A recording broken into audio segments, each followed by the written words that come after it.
네, 지난 시간에 이어서 Dimensional Analysis and Similarity에 대한 얘기를 이어하겠습니다.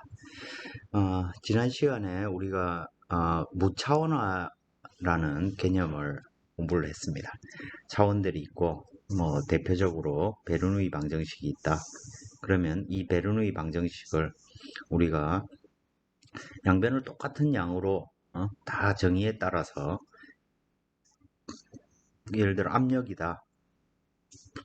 그럼 이 압력을 기준이 되는 어떤 양으로 우리가 무차원화를 쭉 하게 되면 비압 축성 과정을 포함하지 않더라도 그러면 P 스타 플러스 2분의 1 로 스타 V 스타의 제곱 플러스 프로드의 넘버 분의 1 Z 스타는 C 스타 식을 우리가 이 공간에서 이렇게 무차원화된 공간에서 생각하면 이런 유용한 파라미터들이 나오고 결과적으로 우리가 이 물리적인 의미들 상대적으로 압력 변화에 높이가 미치는 영향, 속도 변화에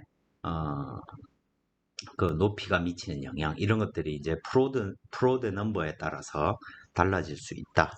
이런 개념들을 우리가 공부를 했고 그런 것들이 이제 어떤 시밀러리티 즉 지오메트리컬한 기하학적인 시밀러리티, 키네마틱, 역학적 유사성, 다이내믹, 동력학적 유사성 이 세 개를 모두 충족하는 게 complete similarity 이런 유사성의 개념들 즉 모델과 프로토타입 간의 우리 어떤 유사성이 존재한다. 그리고 이 유사성이 만족된다면 그 어떤 모델을 우리는 무차원화된 수식으로 관계식으로 표현해 낼 수가 있다. 이게 이제 실험이나 시뮬레이션 같은 것들을 통해서 우리가 어떤 연구를 할 때 어떤 관계를 찾아낼 때 대표적으로 축약된 모델을 만들어낼 수 있기 때문에 굉장히 유용하다 이런 얘기를 하고 있는 것입니다. 이 첫 번째 문장을 보면 complete similarity 즉 모든 종류의 유사성을 다 보장된다. 이건 무슨 말이냐면 모든 인디펜던트 서로 독립된 어떤 파이 그룹 즉 어떤 무차원 수들로 표현되는 그룹들이 모두 같다면 얘들은 모델과 프로토타입이 컴플리트하게 우리가 시밀러리티 유사하다 균질하다 이런 말을 할 수 있는 것입니다. 그래서 예를 들면 아래에 이런 케이스를 통해서 총 5개의 차원이 있는 양들 간의 어떤 내가 관계를 생각을 한다. 그러면 우리가 이걸 적절한 어떤 방법, 그걸 이제 파이 티어렘 이라고 부르는데 별거 없습니다. 좀 이따가 보면 이렇게 했을 때 우리가 어떤 아주 축소된 단순화된 모델로 우리가 알 수 있다는 것이죠.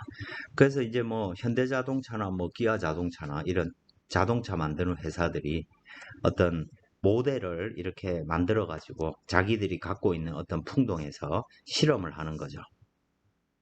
속도도 바꿔보고 점성도 바꿔보고 밀도도 바꿔보고 하는데 그걸 각각에 따라서 예를 들어 항력이라는 힘을 속도에 따라서 여기 VM이라고 되어 있고 풍동에서 바람을 붑니다. 그건 자동차를 꼭 움직이지 않아도 거꾸로 똑같은 거죠. 자동차가 VM으로 멈춰있는 공기를 움직이는 거하고 자동차를 세워놓고 바람을 자동차 속도에 해당하는 속도로 불어내는 거하고 똑같은 상황이죠. 그래서 이때 항력이 이렇게 바뀌더라. 또 해봤더니 밀도에 따라서 공기의 밀도에 따라서 항력이 바뀌더라. 그럼 해봤더니 이렇게 나오더라. 이제 이렇게 표현하지 않고 실험을 어떻게 하냐면 레이놀즈 수에 따라서 항력 계수가 어떻게 바뀌는지 해봤더니 이렇게 바뀌더라. 이러면 요걸 아주 조밀하게 넓은 공간에서 이 값들을 테스트를 해가지고, 즉 레이놀즈 수라는 것은 뮤분의 점성계수분의 밀도, 속도, 자동차의 길이로 표현된 값입니다. 그럼 예를 들어서 레이놀즈 수가 10배가 된다. 그럼 풍동 실험을 한다. 그러면 길이를 10배로 만들 수도 있는데 모델을 하나만 만들어 놓고 하겠다는 것이죠. 길이가 일정하다는 것입니다.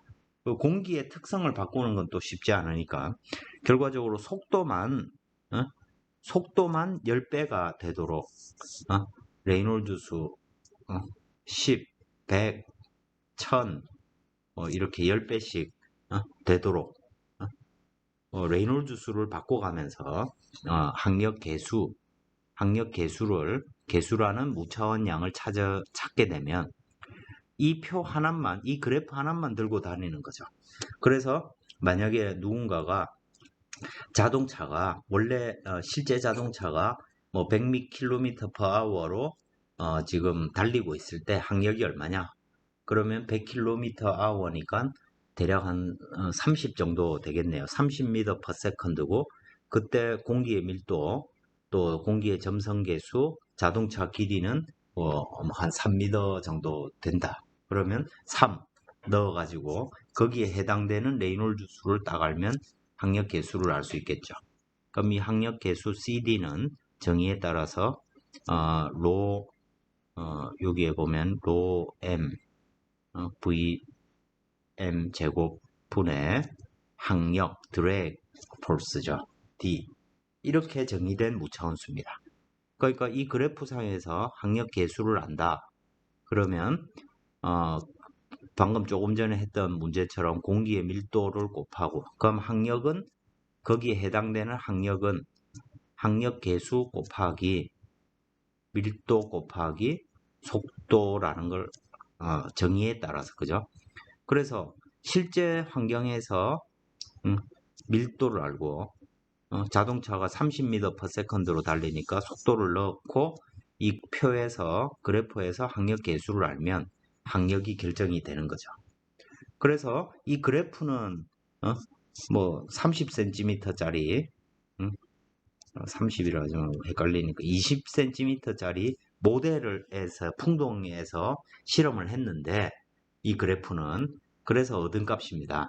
근데 이걸 이용해서 우리는 실제 자동차의 학력이 어느 정도 크기인지를 찾아낼 수 있다는 것이죠. 그러니까 차원 공간에서는 여러 개의 변수에 따라서 학력이 어떻게 바뀌는지를 쭉 찾아내야 되는데 이 원리를 이용하면 매우 간단하게 우리가 이 학력에 관한 관계를 찾아낼 수 있다는 것이죠. 그래서 실제로 굉장히 많이 쓰이는 방법입니다. 뭐 그런 유사한 예제로서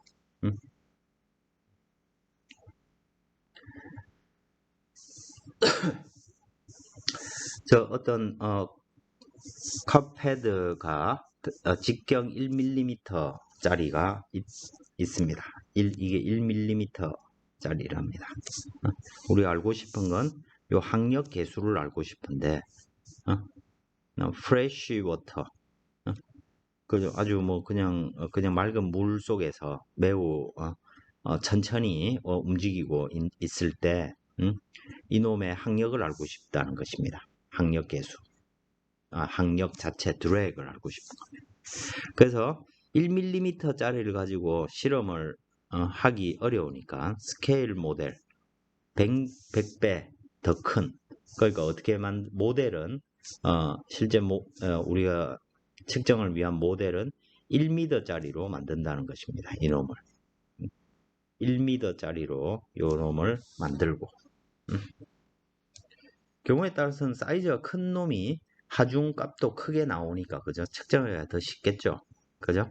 그리고 이놈은 속도가 30cm/s 에서 글리세린 안에서 이걸 측정을 한다는 얘기입니다. 그래서 모델에서 여기에서 측정된 학력이 1.3N임을 알게 됐습니다. 그럼 유사한 조건 하에서 실제 물에서 속도와 학력은 얼마냐? 거꾸로 유추해 보라는 얘기입니다.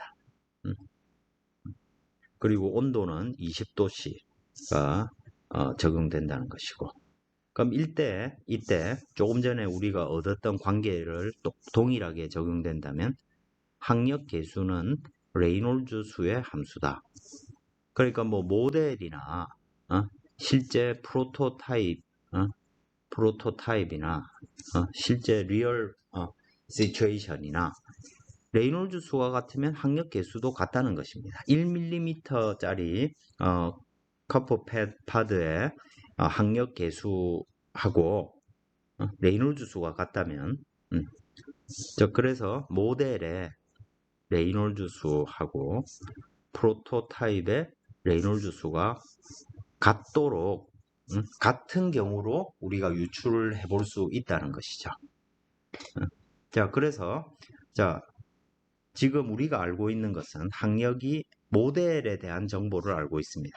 그리고 그래서 모델의 레이놀즈 수를 계산을 해보면 글리세린의 점성계수 이거는 이미 테이블로 나와 있죠. 점성계수가 1.5라네요. 1.5고 즉 점도가 아주 높은 경우입니다. 그리고 밀도, 로 모델의 밀도를 알고 있습니다. 그리고 속도는 여기 30cm니까 0.3m/s를 되고 길이는 얼마입니까? 1mm에 100이니까 1m가 아니고 여기 0.1m네요. 그죠? 여기에 0.1m로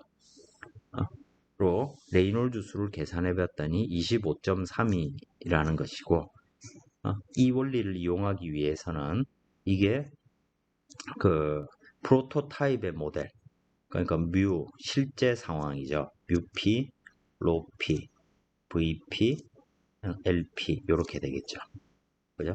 그래서 프로토타입의 워터 물 안에서 1mm짜리가 움직이고 있으니까 물의 점성 계수를 따져보면 0.001이고 이 값 밀도는 대략 1000입니다. 10의 3승이고 곱하기 또 이 문제에 대해서 속도는 모르고 있죠. 그죠?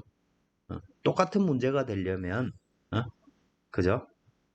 똑같은 문제라고 무차원 공간에서 똑같은 상황이라고 하면 속도가 이래 주어져 있고 길이는 1m니까 10의 -3승일 겁니다. 그러면 이 관계로부터 우리가 속도가 계산이 될 수 있고 그러면 프로토타입의 그 속도는 2.53 cm/s. 즉 두 개의 상황이 완전히 시밀러한 상황이다라고 하면 이 레이놀즈 수가 같아야 되고, 자 우리가 모델에 대해서 속도를 30cm/s, 길이 0.1로 했을 때 하고 1mm 실제 상황에서 2.53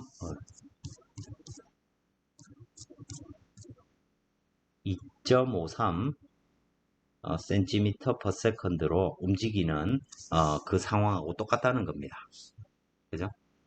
그때 레이놀즈 수가 똑같다고 하면 그때 항력 계수도 같다는 것이니까 항력 계수를 계산해 보면 로 v 제곱 모델이고, 자 이건 압력의 단위고 그죠? 같으려면 면적이 또 곱해져야 됩니다. 이거 분해 F 모델 힘 모델의 항력은 1.3N이죠. 이걸 계산해서 이 계수값을 구해보면 1.14가 나옵니다. 이 값하고 항력 계수 중에 프로토타입의 항력 계수도 같아야 되는 거죠. 그럼 이걸 이용해서 이 값은 항력 로 워터 그죠? 프로토타입 속도 프로토타입의 제곱 그 다음에 길이의 프로토타입의 제곱 분의 항력이 같다는 것입니다. 밀도 알고 속도도 알고 길이도 아니까 그죠? 길이는 1mm 그죠? 이걸 아니까 여기에 대해서 항력을 구해보면 7.3 곱하기 10-7승 뉴턴을 이라는 것을 우리가 알 수 있게 되는 것이죠. 자, 이와 같이 실제로 실제 상황은 매우 작거나 또는 거꾸로 매우 큰 실제 상황을 우리가 이 관계를 이미 알고 있는 경우에 한정되겠죠. 그죠? 이런 상황에서는 학력 계수가 레이놀즈 수만의 함수로 표현된다. 그래서 레이놀즈 수가 똑같으면 두 가지 상황에서 학력 계수도 똑같은 값이다. 이런 원리를 이용해서 우리가 실제 문제, 측정하기 어려운 실제의 어떤 학력을 찾아낼 수 있다는 것입니다. 참고로 양력이나 학력 계수, 자, 좀 전에 보면 학력은 이렇게도 씁니다. Q 인피니티 곱하기 면적 분의 학력. D는 학력이고 Q 인피니티는 뭐냐면 동합입니다. 요 2분의 1이 빠졌네요. 앞에서 우리가 했듯이 2분의 1 로 U 제곱. 분명히 요거는 어떤 기준값들이 되겠죠. 그죠? 동합이 이렇게 정의가 돼. 면적은 두 개가 서로 동일하기만 하면 되죠. 정의 자체가. 보통 이런 원 같으면 그, 내가 직경의 제곱으로 측정된 학력 계수라고 하면 실제 사이즈에서는 또 똑같은 의미로 하면 되겠죠. 그죠? 직경을 기준으로 해서 면적을 계산했다. 그럼 직경의 제곱이 될 테고, 또 경우에 따라서는 파이 r 제곱을 써서 이 원의 단면적을 기준으로 삼기도 합니다. 이건 기준을 뭐로 잡느냐만 정해지면 똑같이 적용하면 되는 거죠. 크기가 달라도. 학력 계수도 이렇게 할 수 있고, 양력 계수도 마찬가지로 D가 아니고 리프트 뭐 이런 것이 오면 정의를 할 수 있겠죠. 양력 계수, 뭐 학력 계수 이런 것들. 힘을 이제 무차원수로 표현하는 것들입니다. 자, 그러면 저 관계를 우리가 어떻게 찾느냐? 이걸 이제 그냥 차원을 맞추기 위해서 repeating variable 이라는 말을 씁니다. 뭐 방법은 여러 가지가 있는데 책에 설명되어 있는 게 이 repeating variable 메소드입니다. 이게 뭐냐면 우리가 문제에서 다루고 있는 파라미터를 쭉 먼저 나열을 하고 그 개수를 n이라고 두겠습니다. 그리고 이 파라미터들을 표현하는 n개의 파라미터 각각의 주 차원을 찾는 겁니다. 예를 들어 뭐 무게, 질량, 길이, 시간, 그죠? 이런 주 차원들이 있을 겁니다. 그 기껏 해봤자 네 가지죠, 그죠? 유체 문제에서는. 그러면 실제 파라미터에서 그 차원 개수만큼을 뺀 게 K라고 하면 이 무차원 수는 총 K개가 존재한다는 것입니다. 예를 들어 이 문제 같은 경우엔 총 무차원 변수 N은 5입니다. 우리가 그런데 얘들의 단위를 보면 속도는 미터 퍼 세컨드고 길이, 시간이 들어있고 밀도는 또 질량이 들어있죠. M이 들어있습니다. 또 나머지 것들을 보면 차원이 지금 다 똑같이 있는 거죠. 즉 주된 차원이 이 식들을 서로 표현하는 차원이 3개가 있다는 것입니다. 그래서 J는 3이 되고 그러면 K가 2라는 거죠. 그러면 얘들을 이 차원 간에 서로 통일을 쭉 시키는 관계를 찾다 보면 개수 2개의 무차원수를 우리가 정의를 한다면 그 둘로 표현할 수 있다는 것입니다. 그래서 뭐 요거보다 예제를 갖고 뭐 해보면 더 좋은데 예를 들어 이 어떤 항공기 날개가 이렇게 있습니다. 날개 단면 이걸 이제 에어포일이라고 부르죠. 그죠? 익형 날개꼴이라고 하는데 이놈에 내가 지금 발생하는 양력을 알고 싶단 말이죠. 그러면 이제 우리가 여러 가지 경험을 통해서 양력은 속도가 빨라질수록 변한다. 또 요 전체 길이가 커질수록 양력도 커지겠죠. 우리 직관적으로 알고 있는 겁니다. 또 밀도, 점성, 그 다음에 C는 뭐냐면 음속입니다. 마하수에 따라서 또 이 항력이 달라지겠죠. 그죠? 마하수가 뭡니까? 마크 넘버. 이것도 무차원수입니다. 마크 넘버는 뭐냐면 그 음속에 대한 속도의 비율입니다. 근데 이 음속이라는 것은 공기로 치자면 감마 RT. 요 감마는 비열비죠. 1.49. R은 287. 그 공기의 기체 상수입니다. 그리고 온도. 그죠? 요건 온도입니다. 그 사실은 C라고 표현하지 않고 요거를 C는 이미 결과론적으로 들어가 있는 것이고 음속은 온도의 함수죠. 그래서 온도가 바뀌면 즉 뜨거운 곳에 다른 조건이 똑같다 하더라도 뜨거운 공기와 차가운 공기에서도 양력이 다르게 발생한다. 이건 사실이고요. 특히 뜨겁기의 정도가 크게 차이가 날 때, 그래서 이제 이걸 음속으로 표현을 한 거죠. 그죠? 그 다음에 또 요 기울기 각, 바람이 불어오는 각도랑 이 중심, 이 리딩 엣지 선두부에서 끝단, 이은 직선, 이걸 이제 코드라고 하고, 요 LC가 이제 코드 길이가 되겠죠. 그죠? 그럼 이 코드선하고 이 바람이 불어오는 방향이 이루는 각도를 알파라고 하고, 이 알파를 angle of attack이라고 부릅니다. 공격하는 각도죠. 근데 요거를 이제 우리는 공기랑 받음을 하는, 받치는 각이라고 해서 받음각이라고 부릅니다.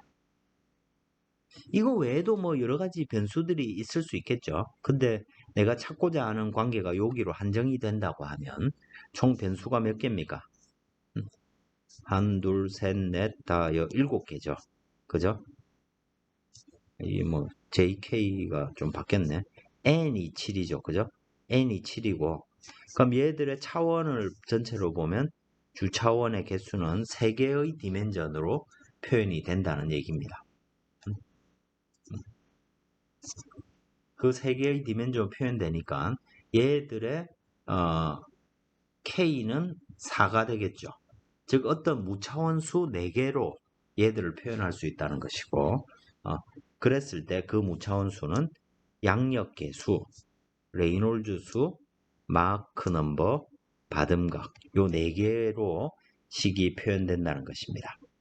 그리고 이 양력계수는 양력이라는 실제 힘을 동압과 면적 A로 2차원 문제니까 A는 면적은 코드 길이 곱하기 길이 1이라고 보면 되겠죠. 즉 두께가 1이라는 얘기입니다.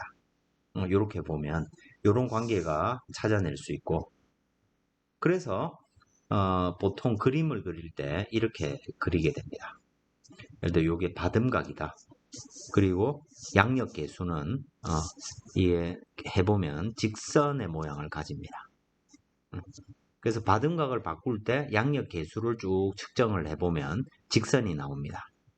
그래서 뭐 요 끝에 가면 이렇게 바뀌긴 하는데 이렇게 했을 때 우리는 이 그래프를 어떻게 그리냐면 레이놀즈 수가 얼마이고 마하 수가 얼마이다 라고 기술을 해주는 거죠. 왜냐하면 총 변수가 4개니까 나머지 변수 레이놀즈 수와 마하 수가 고정되어 있을 때 양력이겠죠. 아니면 이걸 그래프를 이렇게 그리기도 하죠. 레이놀즈 수만 고정해 두고 여기에서 마하 수가 커지면 이 그래프가 이렇게 바뀌더라. 그래서 얘는 마하수가 0.1일 때고 얘는 마하수가 0.3일 때 얘는 마하수가 0.5일 때 이걸 보면 레이놀즈 수가 딱 정해져 있다고 하면 마하수가 커짐에 따라서 이 기울기가 점점 커지는구나 이런 걸 이제 한눈에 알 수 있게 되겠죠. 그죠? 이런 그래프들을 나중에 많이 보게 될 겁니다. 자, 그 다음에 또 이 관유동 관 내부에서 이 유체의 속도가 이렇게 바뀐다라고 하면 그때 shear 스트레스는 점성계수 곱하기 라운드 U, 라운드 Y 이렇게 계산이 되죠.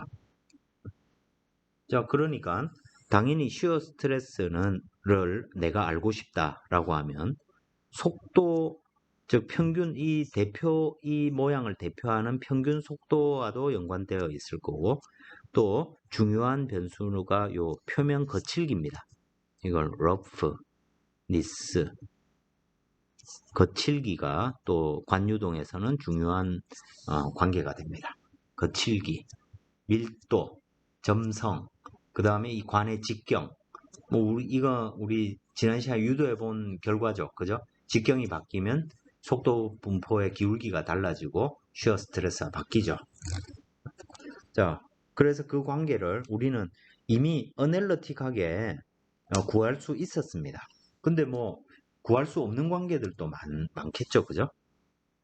그랬을 때 총 변수는 6개고 n이 6이고 뭐 해보면 주 차원은 프라이머리 디멘전이 3이겠죠.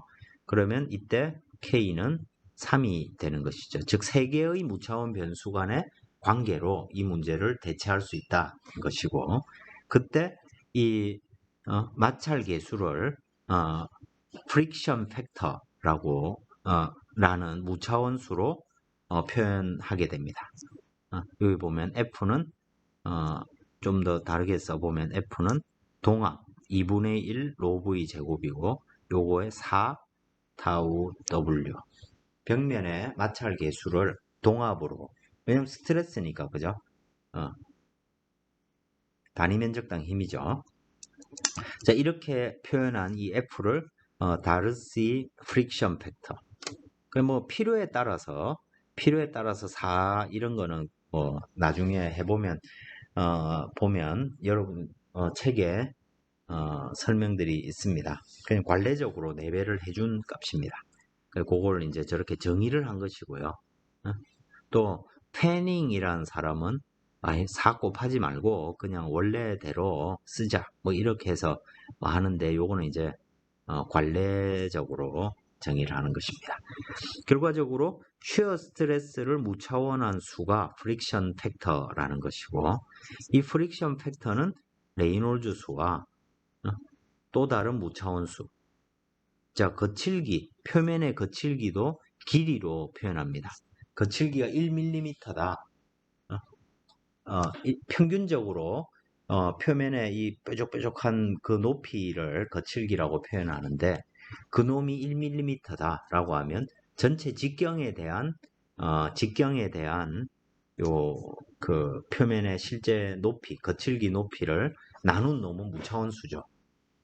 이것들의 비율이 된다라는 것입니다. 그래서 이 관계를 그래프로 그려놓은 것을 여러분들이 책에서 찾을 수가 있는데 책의 6장이 비스코스 플로 인 덕트입니다. 그러니까 점성 유동이고 덕트, 즉 관이라든지 어떤 채널 이런 것입니다.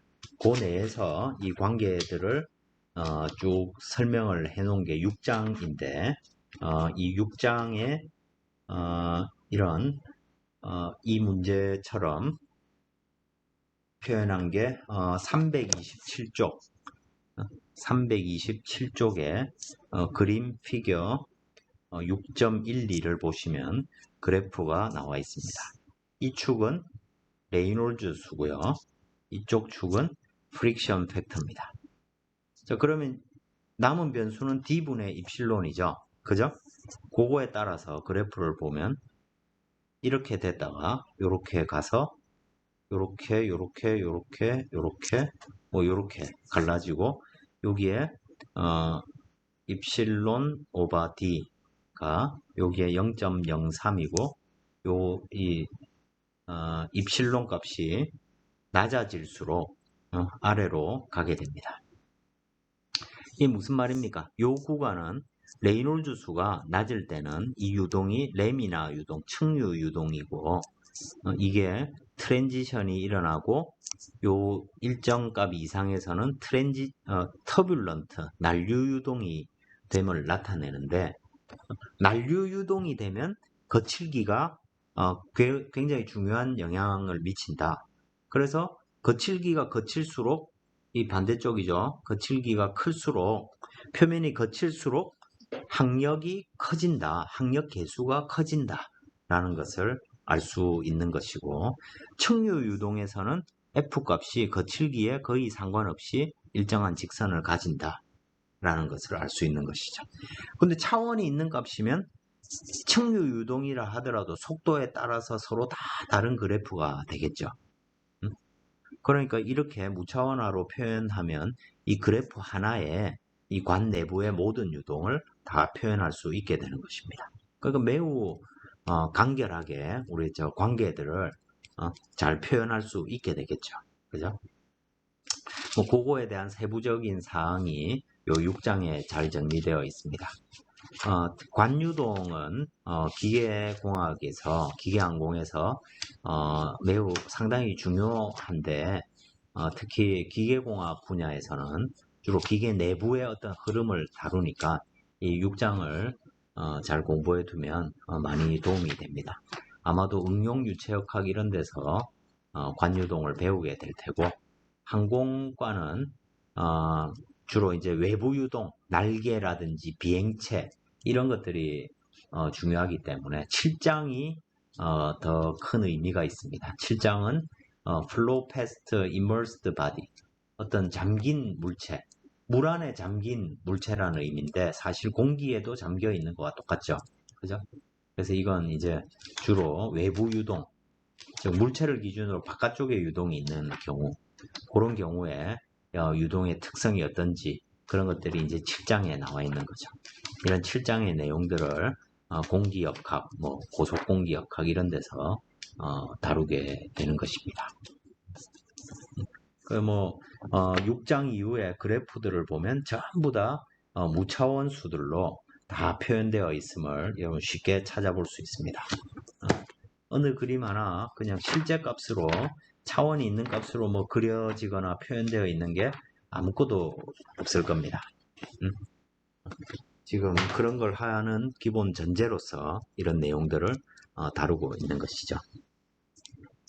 그래서 이 파이 티어렘 같은 경우에는 여러분들이 이 책을 보고 결국 차원을 맞추는 것입니다. 예를 들어 우리 좀 전에 했듯이 아까 그 항력 계수 CD는 펑션 레이놀즈 수다 뭐 이런 거 하면 예를 들어 항력이 길이, 속도, 밀도, 점성 계수로 표현되면 총 변수는 5개죠. 근데 각각의 차원을 보면 M, L, T를 포함하고 있죠. 그죠? 결과적으로 3개를 어떤 차원 입장에서 보면 총 5개 중에 이미 알고 있는 차원이 3개가 있으니까 나머지 2개의 차원을 정하는 거와 같은 얘기가 되는 거죠. 그래서 무차원 수는 2개가 될 것입니다. 그리고 내가 이 2개의 무차원 수를 표현할 때 기준이 되는 변수로서 길이, 속도, 밀도를 내가 가지고 생각을 해보겠다는 것입니다. 그러면 무차원 변수 2개를 파이 1, 파이 2라고 하면 파이 1은 길이, 속도, 밀도 그리고 힘으로 표현되는 변수고 파이 2는 길이, 속도 파이 2는 여기 있네. 길이, 속도, 밀도, 점성 즉 나머지 내 기준이 L, U, 로라고 하면 F와 뮤를 대표하는 어떤 무차원 수를 파이 1, 파이 2라고 하고 그럼 파이 1은 요 4개의 변수 파이 2는 또 나머지 4개의 변수로 표현될 것입니다. 그래서 이 파이 1이라는 놈은 차원이 없어야 되는 거죠. 근데 이미 3개의 변수 L, U, 로의 차원은 알고 있고 힘도 알고 있죠. 그러면 그것들을 상쇄하기 위한 관계식을 찾는 겁니다. 그래서 각각의 차원을 MLT로 표현하면 길이는 L이고 그죠? U는 LT-1이고 밀도는 ml-3이죠. 그놈의 배수로 A, B, C가 있고 힘은 mlt-입니다. 요건 하나짜리고, 그죠? 자, 이렇게 해서 최종적으로는 이 승수가 0, 0, 0이 나와야 이놈이 결국에는 차원이 없는 양이 되는 거죠. 그죠? 그래서 각각에 대해서 A, B, C의 관계들을 이렇게 쭉 찾아보면 값이 정해지죠. A는 -2, B는 -2, C는 -1. 그래서 파이1이라는 변수는 힘을, 자, 항력을 ρU 제곱 L 제곱, 이놈이 이제 동압에 해당되고 이놈이 면적에 해당되는 거죠. 당연히 힘은 압력 곱하기 면적이죠. 그러니까 ρU 제곱이 압력의 차원을 가지고 L 제곱이 면적의 차원을 가지니까 이렇게 정의되는 양을 무차원수로 설정을 하는 것이고, 그러니까 우리가 흔히 알고 있는 동압을 기준으로 하니까 여기 2분의 1을 붙여서 실제로는 2분의 1을 붙여서 사용을 하는 거죠. 이 양을 이제 첫 번째 변수로서 이놈을 direct coefficient라고 정의를 하는 것입니다. 마찬가지로 파이2를 구해보면 뮤분의 ρU L이 나옵니다. 이놈이 레이놀즈 수가 되는 것이고, 결과적으로는 이 5개의 변수 간의 관계가 아니고 이 파이1은 펑션인데 파이2의 함수가 된다. 이런 것들을 우리가 알 수 있게 되는 것이죠. 자, 이 문제는 어떤 회전하는 임펠러, 뭔가 임펠러는 뭐냐면 펌프 안에 뭐가 막 돌아가는 것이 있죠. 날개가 막 꽂혀 있는 그런 것들을 임펠러라고 부릅니다. 그놈은 당연하게도 그놈으로부터 얻는 이 펌프의 파워는 당연히 유량과 연관되어 있고 직경, 그 다음에 임펠러의 회전 속도, 그 다음에 밀도, 점도 뭐 이런 걸로 표현이 되겠죠. 물론 다른 변수가 있을 수도 있습니다.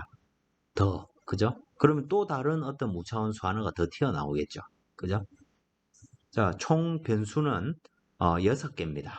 6개고 무차원 그 디멘전은 3개 3개가 되겠죠. 그죠? 자, 그러니까 6 빼기 3하면 3개의 무차원수가 있을 거고, 그래서 똑같은 방식으로 쭉 구해보면 뭐 이런 것들이 나온다는 것입니다. 그래서 이 임펠러라든지 뭐 펌프 이런 거 아는 사람들은 요것들에 대해서도 무슨 이름을 붙여가지고, 그죠? 무슨 코에피션트, 파워 코에피션트, 뭐 로테이셔널 레이놀즈 넘버 막 이런 식으로 자기들의 어떤 기준에 따라서 정의를 하고 그걸 가지고 서로 대화를 하게 되는 것이죠. 이런 식으로 우리가 그 관계를 찾을 수 있고, 또 우리 앞에 했던 그 프레셔 드리븐 플로, 관유동 같은 경우엔 압력 계수도 영향이 크죠. 그죠? 볼륨, 질량 유량이 압력 계수, 압력의 그레디언트. 이걸 프레셔 그레디언트가 클수록 질량 유량이 더 커지겠죠. 그죠? 그러면 그들의 관계를 우리가 어떻게 찾을 거냐 해보면 변수가 4개고, 그죠? 변수가 4개고, 그리고 3개의 그 프라이머리 디멘전이 이렇게 있는 것이죠. 그러면 거기서부터 최종적으로 1개의 무차원수가 있다는 것입니다. 그러면 그 무차원수를 이렇게 쭉 계산을 해보면 파이1은 요런 양이 나온다는 것이죠. 자, 그래서 이게 무슨 의미냐면 결과적으로 Q는 우리가 그 관계를 사실 여러분 책을 보면 이 관계식을 찾을 수 있겠는데 μ분의 R 4승 dx분의 dp의 어떤 상수배 식이 바로 나오는 거죠. 이거는 관계식이. 그죠? 더 이상의 관계식이 있을 수 없다는 얘기입니다. 그래서 책의 어떤 측류 이론에 따르면 여기에 이 개수값이 마이너스 8분의 파이가 된다. 이런 걸 알 수가 있는 것이죠. 그래서 뭐 직접 식을 이렇게 최소한 이 관계는 충족되어야 된다는 걸 찾아낼 때 매우 유용한 방법이 됩니다. 그 요거는 이제 익형 문제에서 피칭 모멘트. 자, 얘가 회전력이 모멘트죠. 그죠? 회전 힘. 이 모멘트가 속도나 뭐 이런 거와 무슨 연관이 있느냐? 뭐 이제 이런 것들을 우리가 다룰 때 그 관계를 찾아낼 수가 있습니다. 또 이제 고속유동에서는 공기의 이 비열비도 굉장히 중요한 의미를 가지는데 그래서 해보면 피칭 모멘트는 받음각에 따라 달라지고 마크 넘버에 따라서도 달라지고 또 요 공기의 상태, 즉 비열비가 다른 거. 예를 들어 지구에서 비행할 때랑 화성에서 비행할 때랑 서로 다르다는 겁니다. 발생하는 돌림이. 그죠? 그런 것들을 우리가 찾아낼 수 있다는 것이고, 이 CM을 이제 모멘트 코에피션트. 자, 이게 피치 운동을 하니까 피칭 모멘트 코에피션트. 뭐 이렇게 정의를 하게 됩니다. 이런 무차원 수들이 줄줄줄줄 나올 수 있겠죠. 앞에서도 이렇게 했지만 여러분들 책에 보면 이런 종류의 관계들을 다 알 수가 있겠습니다. 예를 들어서 어떤 실린더는 뭐냐면 긴 막대기의 단면이죠. 원입니다. 근데 실제 야구공 같은 건 스피어죠. 그죠? 자, 그래서 이 스피어에 대한 관계식은 사실 야구공 문제로 우리가 생각해 볼 수도 있습니다. 항력 계수가 자, 똑같은 그 야구장에서 레이놀즈 수에 따라서 항력 계수가 이래 바뀌는 결과입니다. 실험을 한 결과인데 실험을 해봤더니 레이놀즈 수가 이거는 2승, 3승, 4승이니까 이 로그 축이죠. 그죠? 이건 로그를 취한 축입니다. 실제 값을. 그죠? 그러면 여기에 보면 뮤분의 로 UD고 자, 야구공의 직경은 정해져 있고 공기도 정해져 있으니까 결과적으로 레이놀즈 수는 속도에 비례하죠. 즉 속도가 커짐에 따라서 항력 계수는 쭉 줄어들게 됩니다. 그럼 속도가 커짐에 따라서 항력이 줄어든다는 얘기일까요? 그게 아니고 자, 항력은 항력 계수 곱하기 2분의 1 로 V 제곱 곱하기 요 뭐 예를 들어 스피어의 단면적 이걸 뭐 S라고 하면 A라고 했나? 뭐 A라고 하면 이렇게 계산이 되죠. 자, 항력 계수는 3에서부터 예를 들어 뭐 1까지 줄어들었다 라고 하면 항력이 3분의 1이 되는 게 아니고 근데 여기에서 보면 10에서부터 레이놀즈 수는 10에서부터 10의 제곱이니까 10배가 됐죠. 속도가 10배가 됐으니까 이 값은 100배가 되는 것이고 그 사이에 항력 계수는 3분의 1이 된 거죠. 그러니까 항력은 33배가 되는 것입니다. 그죠?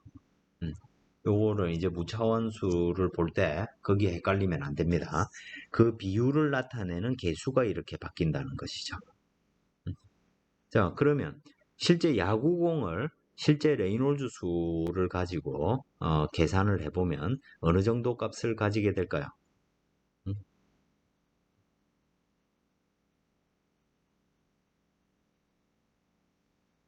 그거 가지고 생각을 해보면 여기 150km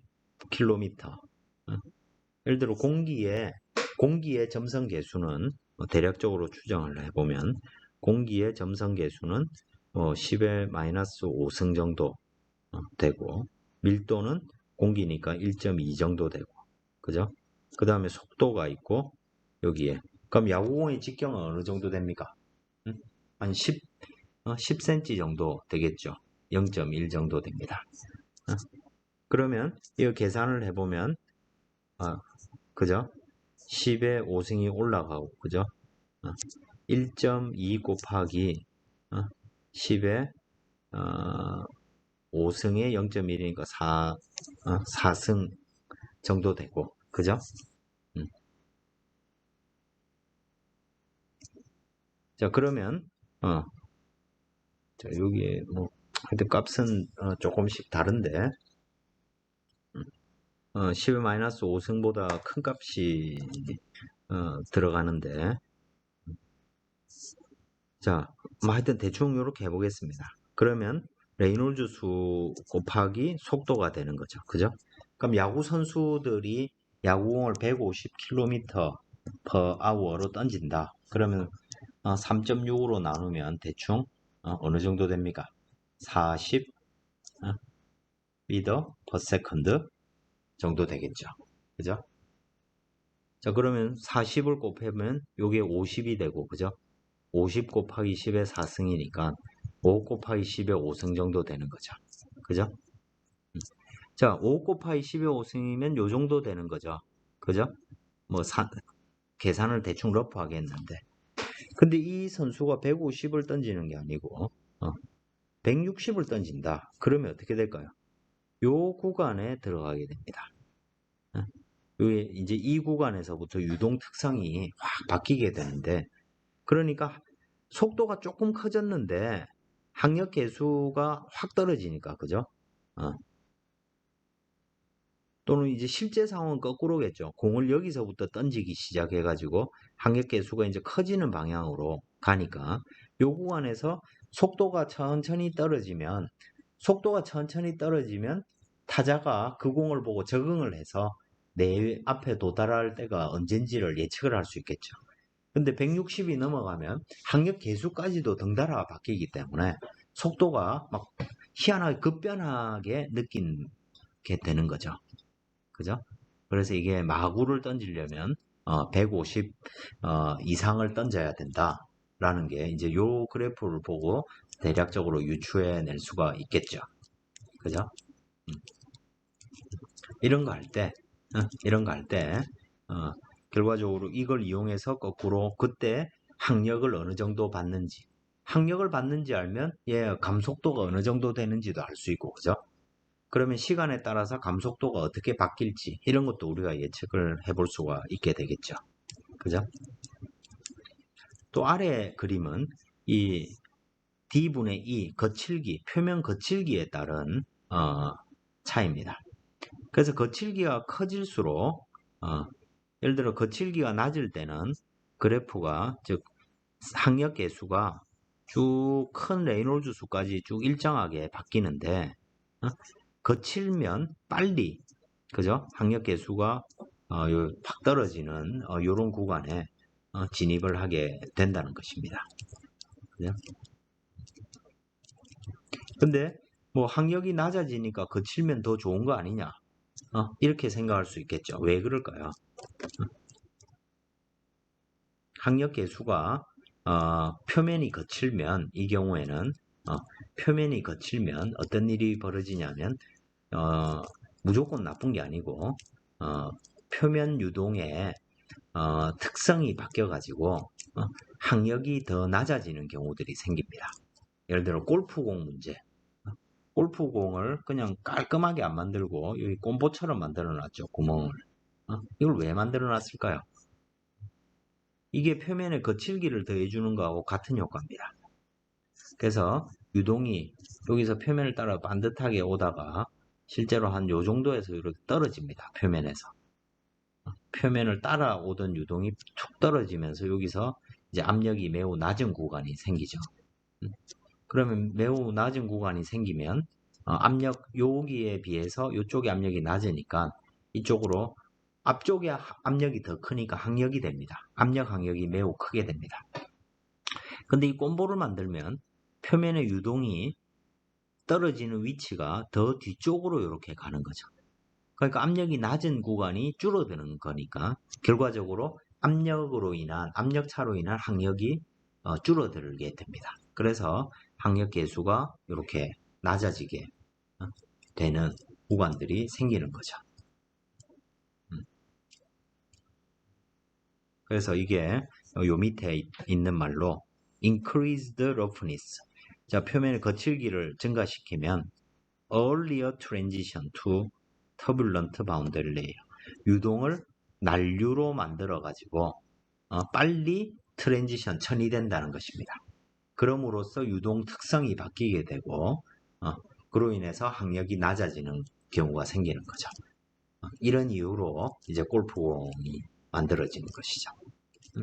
그래서 이제 골프공을 연구하는 사람들은 이런 그래프들을 이제 실험적으로 찾든지 뭐 CFD로 계산을 하든지 그렇게 해서 이런 그래프들을 얻은 다음에 주요 파라미터가 레이놀즈 수 그리고 뭐 거칠기 그리고 직경의 비율 뭐 예를 들어 실린더 같으면 뭐 이런 거죠. 실린더는 긴 막대기인데 이런 막대기랑 이런 막대기랑 차이가 있겠죠. 그죠? 이게 무한대라는 얘기는 뭔 말입니까? 무한이 길어가지고 요 끝단에서 당연히 유동의 어떤 뭐 특성이 달라질 거 아닙니까? 그죠? 이 달라진 게 안쪽에도 영향을 주겠죠. 가까우면. 그죠? 근데 무한이 길다 하면 이게 이제 2차원적인 문제로 요 단면만 생각할 수 있기 때문에 이제 무한대라 치는 겁니다. 이제 그러면 이제 변수가 D분의 L이 결정이 되어 있으니까 오직 두 개만의 변수가 되죠. 그래서 X축을 레이놀즈 수로 하고 Y축은 CD로 하고 그때 입실론에 따라서 이 항력 계수가 어떻게 되는지를 표현하면 우리는 이 문제에 대해서 사실 이 그래프 하나만 가지고 모든 것을 알게 되는 것과 같다는 얘기가 되는 것입니다. 이런 용도로 이 무차원 수들을 우리가 활용을 하게 되는 것이죠. 뭐 그거에 대한 예제 문제가 있는데 요건 뭐 그냥 간단한 얘기라서 넘어가도록 하겠습니다.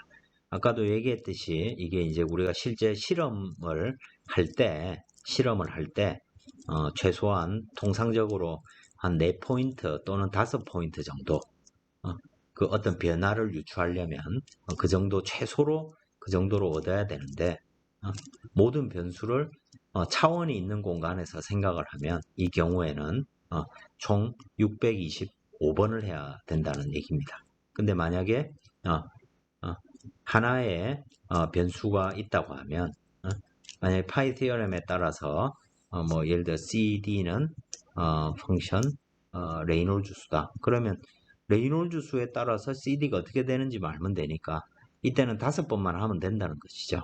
그죠? 그러니까 문제가 매우 간결해지고 비용이나 시간을 크게 절감할 수 있다는 것입니다. 근데 이제 대부분 실제 문제들을 보면 incomplete similarity, 그러니까 similarity를 다 만족시키는 것이 사실 굉장히 어렵다는 얘기를 하고 있습니다. 그래서 이제 댐 유동을 모사하기 위해서 아이오와 주립대가 뭐 이런 토목공학 이런 쪽으로 매우 유명한데 이쪽에 큰 공간에 체육관 같은 큰 공간에다가 이 댐의 축소 모형을 이렇게 만들었습니다. 그래서 모양은 닮은 꼴로 이렇게 만들 수 있는데 그때 레이놀즈 수라든지 뭐 이런 것들을 맞추는 것이 실제로 굉장히 어렵고 또 동력학적 상사성을 맞추는 게 상당히 어렵습니다. 왜냐하면 표면 장력 같은 경우는 크기와 무관하게 동일하게 작용하는 것이죠. 큰 놈의 표면 장력은 거의 무시할 수 있겠는데 이게 사이즈가 줄어들수록 표면 장력의 영향력이 커지게 되는 것이죠. 그러니까 그 관계를 정확하게 찾아내는 것이 닮은 꼴, 표면 장력은 사이즈에 따라서 비율을 측정할 수 없는 그런 것들이 있기 때문에 실제로 완벽하게 유사한 상황을 만드는 건 쉽지가 않습니다. 근데 만약 그 효과가 크지가 않다면 이제 그런 뭐 완벽하지 않더라도 우리가 사용할 수 있게 된다는 것이고 또 함정 예를 들어 뭐 이름이 디스트로이어네요. 이런 함정이 실제 저렇게 움직일 때 저걸 이제 수동이라는 워터 터널에서 실험을 해야 될 텐데 그때는 저 엄청나게 큰 거를 축소 모델로 만들어야 되겠죠. 그러면 이 물에 관계된 주요한 변수가 프로드 넘버, 레이놀즈 수입니다. 그래서 프로드 넘버를 가 서로 같아야 되는 거죠. 프로토타입과 모델에. 근데 프로드 넘버가 GL분의 VP니까 요 둘의 관계로 보면 중력은 똑같으니까 그죠? 결과적으로 두 개의 프로드 넘버가 같으려면 길이의 비율은 속도 비율의 반비례해서 제곱으로 만들면 된다는 거죠. 그래서 물의 속도를 조절하면 이걸 찾아낼 수가 있을 텐데 레이놀즈 수를 서로 상사시키려면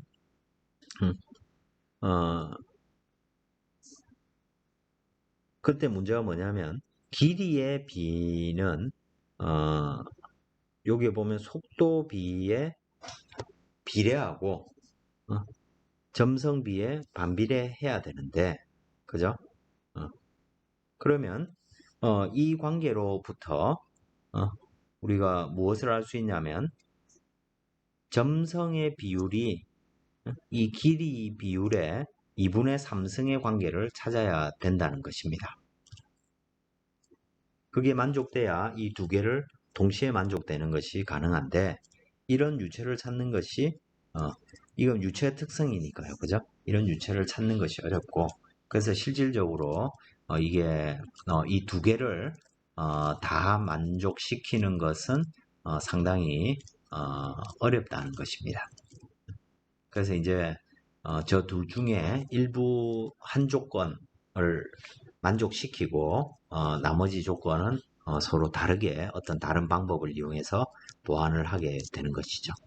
정반대 문제로 벌새, 이 벌새는 1초에 뭐 200번 정도 200Hz의 날개짓 운동을 합니다. 그러면 이 벌새의 길이를 기준으로 해가지고 레이놀즈 수를 계산해 보면 130 정도 되고 길이는 2.2mm고 공기의 점성은 1.5 곱하기 10-5승 정도 됩니다. 그런데 얘를 우리가 이 날개짓만 모델링 하기 위해서 날개 모양을 따가지고 이렇게 흔들어 보는 거죠. 공기에서 할 수도 있고 물에서 할 수도 있는데 자, 이 벌새 사이즈가 너무 작으니까 실제 이걸 사진 찍기도 힘들고 또 큰 힘이 매우 작게 발생하니까 작은 힘을 우리가 실험적으로 포착하는 게 쉽지가 않은 거죠. 그래서 적절한 크기로 우리가 이 길이를 1000배 정도 만들어서 이걸 수동해서 실험을 한다 생각하면 레이놀즈 수는 맞춰야 되니까요. 그럼 길이를 1000배 했다. 그럼 2.2m짜리 문제로 지금 바꾼 겁니다. 그리고 점성이 일정하다고 하면 레이놀즈 수를 맞추려면 속도가 1000분의 1이 돼야 되는 거죠. 그죠? 그래서 이 문제 같은 경우에는 이제 이렇게 큰 걸로 만들고 물 안에서 저 날개의 속도가 1000분의 1이 되도록 각속도가 매우 크니까요. 그죠? 속도라는 것이 날개 끝단의 속도는 오메가 R이죠. 그죠? 이렇게 얻은 속도에 비해서 1000분의 1 속도로 그러니까 매우 느리게 그죠? 5초에 한 번 제가 왔다 갔다 하는 상황하고 벌새가 초당 200번 날개짓 하는 상황하고 똑같이 만들려면 얘의 길이가 2m 가량이 되어야 된다는 얘기가 되는 것이죠. 그래서 실제로 이런 풍동하에서 어떤 실험적인 방법을 이용해 가지고 뭐 오일을 뿌린다든지 또는 무슨 염료를 뿌린다든지 해서 보면 이런 유동 구조가 막 생긴다는 것을 이렇게 우리가 실험적으로 알 수 있다는 것이죠. 그럼 이걸 가지고 이 유동은 모양은 상사성을 가지니까 이 벌새 끝단 날개 끝에서 생기는 어떤 와류가 저런 모양이 될 것이구나 이런 걸 알 수 있고 또 얘가 만들어내는 힘 어떻게 이 작은 놈이 날개를 저렇게 빨리 움직여 가지고 자기 몸무게를 지탱하며 날 수 있는지 이런 것들을 연구하는데 이런 풍동 모델을 이렇게 구성해서 한다는 얘기입니다. 이런 상사성을 이용한 것들은 실제로 항공기의 뭐 양력이나 항력, 피칭 모멘트 이런 거 예측하는데 매우 많이 활용되고 있고, 그랬을 때 실제 문제의 마수나 레이놀즈 수 이런 것들을 맞춰서 측정을 하게 되는 것이죠. 이상으로 지금까지 준비된 내용들을 모두 마쳤습니다.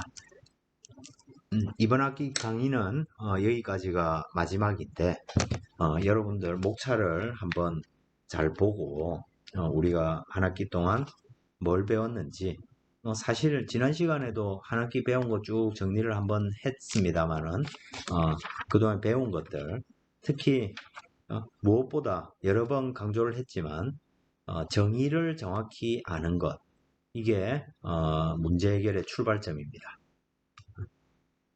우리가 많은 경우 문제를 풀거나 생각을 할 때 정의를 모르는 채 스스로 안다고 착각하는 거죠. 압력을 열심히 구하고 있는데, 그죠? 예를 들어서 압력의 정의가 뭐니 하면 모르는 경우들이 생깁니다. 설마라고 하겠지만 이건 실제 사건들입니다. 그러니 정의를 모르는데, 그죠? 생각이 가능할 수가 없겠죠. 그죠?